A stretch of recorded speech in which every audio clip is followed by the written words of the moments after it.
My name is Bill Schneider and I'm with Discovery Church. I'm part of a group called Discovery in Motion, which is a spinoff of the men's ministry, and we do local community service projects.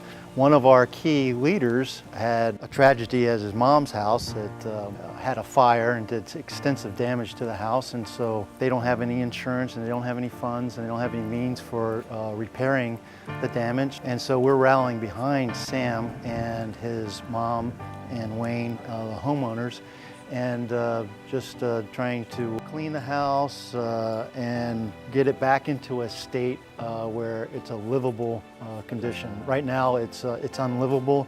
They have to move to a temporary living situation.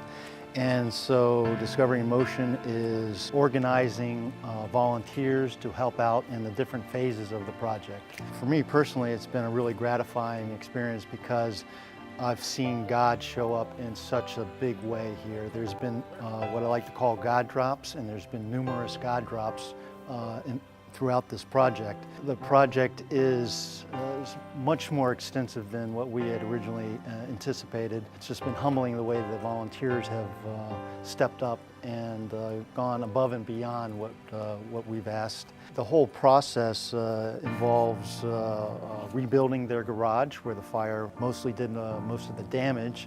So the garage has to be rebuilt, a cinder block wall has to come down and be rebuilt. In order to clean all of the soot-damaged wood and rafters, the roof has to come off to give us access to the soot-damaged rafters, which have to be blasted with something called a baking soda blaster. Then the roof has to be put back on.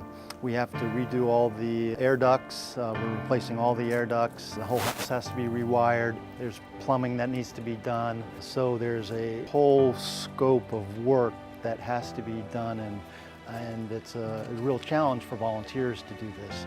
One of the God drops has been a gentleman called named Jim Lardy. He's a founder of a company that does remediation.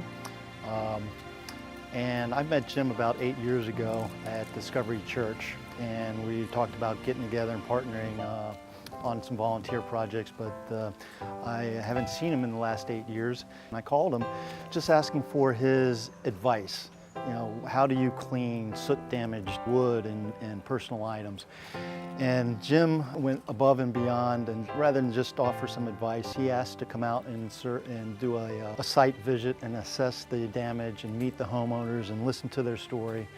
And it's just been a real godsend having him on board because he's an expert in this area. That's what his company does. And he's offered his guidance and direction throughout this project.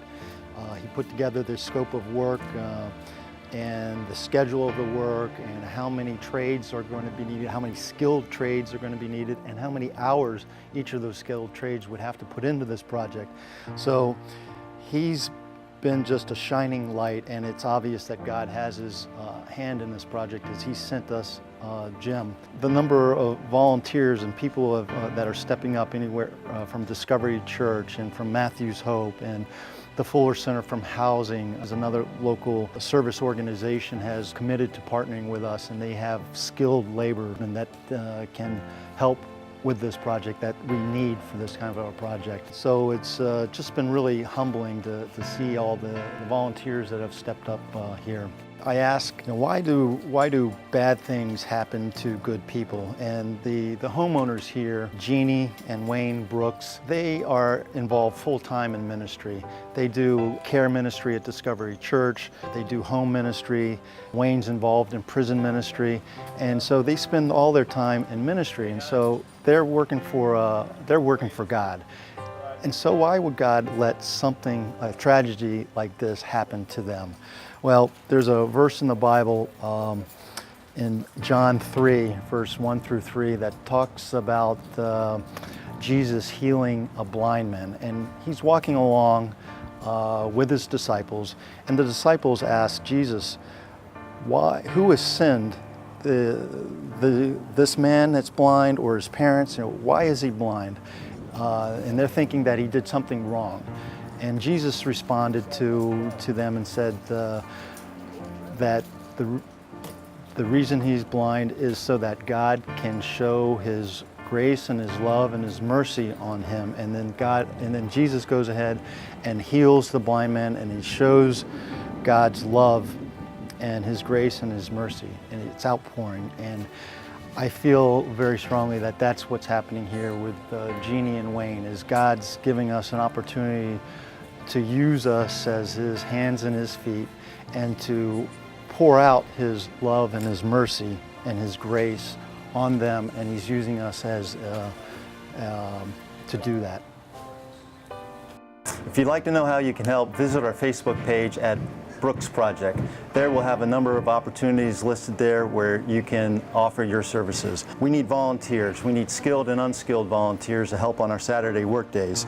You can spread the word. Take this link to Facebook and send it to your friends, neighbors, and co-workers. You can contribute materials. We need a variety of construction materials, all of which will be listed on our Facebook page.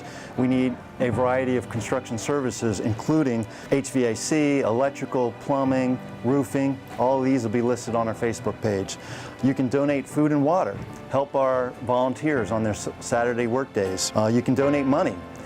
We have a link to our National Christian Foundation where you can make a tax-deductible donation. And lastly, but not least, you can pray. Pray for Jeaney and Wayne, and pray for the volunteers, and ask for God's continued blessing on this project.